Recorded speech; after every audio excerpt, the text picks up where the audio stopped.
26واں سوال یہ ہے کہ قربانی کے لیے کیسا جانور جائز نہیں، یعنی جانور جو بھی ہوتا ہے وہ کیسا جانور ہونا چاہیے۔ اللہ کے رسول صلی اللہ علیہ وسلم فرماتے ہیں اربعۃ لا یجزین فی الاضاحی، 4 جانور ہیں جو قربانی میں جائز نہیں یا ٹھیک نہیں، ان سے قربانی نہیں ہوتی ہے۔ العوراء البین عورها، ایسا جانور جو آنکھ کا کانا ہو، آنکھ اس کی ایک آنکھ ہو ایک آنکھ نہیں ہو، اور اتنا اس کی آنکھ میں عیب ہو جو واضح طور پر دکھائی دیتا ہو۔ ایسا نہیں کہ ایک آدمی خواہ اس کی آنکھ میں گھورنا شروع کرے کہ دیکھیں اس کی آنکھ پرفیکٹ ہے کہ نہیں ہے، تو ایسا نہیں ہے، بلکہ ایک دم دیکھتے ہی معلوم ہوئے کہ اس کی آنکھ ایک خراب ہے، تو ایسا جانور قربانی میں نہیں چلتا ہے۔ والمریضۃ البین مرضها، ایسا جانور جو بیمار ہو اور اس کی بیماری بالکل واضح ہو، جانور ایک دم بیمار ہو۔ والعرجاء البین ضلعها، کہ ایسا جانور جو لنگڑا ہو اور اس کا لنگڑانا بالکل واضح ہو، یعنی بالکل دکھائی دیتا ہو کہ اس کا پاؤں ٹوٹا ہوا ہے، یہ خراب ہے۔ العجفاء التي لا تنقی، اور ایسا جانور جو اتنا کمزور ہو کہ اس میں بالکل ہی گوشت نہیں نکلنے والا ہو، معلوم بالکل اس میں ہڈیاں ہی ہیں،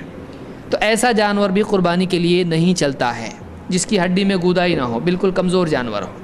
اس کو امام مالک نے موطا میں، امام احمد نے مسند میں، اور ابو داؤد، ترمذی، نسائی، ابن ماجہ سب میں حدیث موجود ہے، اس کے علاوہ بھی کتابوں میں حدیث ہے اور یہ صحیح حدیث ہے۔ اس سے معلوم ہوتا ہے کہ 4 قسم کے جانور ہیں جو صراحت سے اللہ کے نبی صلی اللہ علیہ وسلم نے بتا دیے ہیں، یہ جانور نہیں چلتے ہیں، کہ آنکھ کا کانا ہو اور لنگڑا ہو اور بیمار ہو، بیماری اس میں کچھ ہو، یا اسی طرح سے کمزور جانور ہو، یہ 4 جانور نہیں چلتے ہیں۔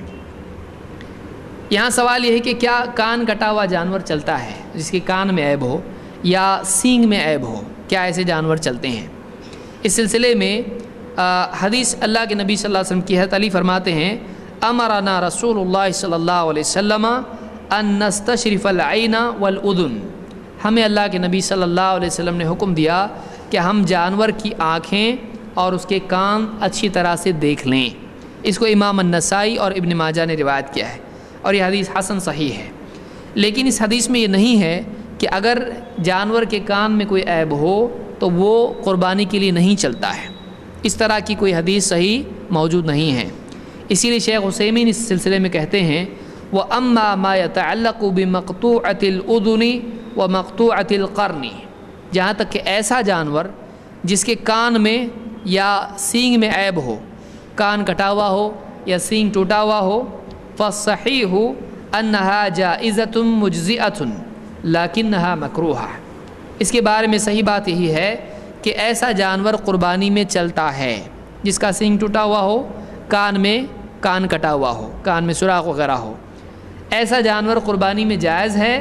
لیکن ایسا جانور قربان کرنا پسندیدہ نہیں ہے، مکروہ ہے، پسند نہیں، اچھا نہیں ہے۔ لِأَنَّهَا نَاقِصَةُ الْخِلْقَةِ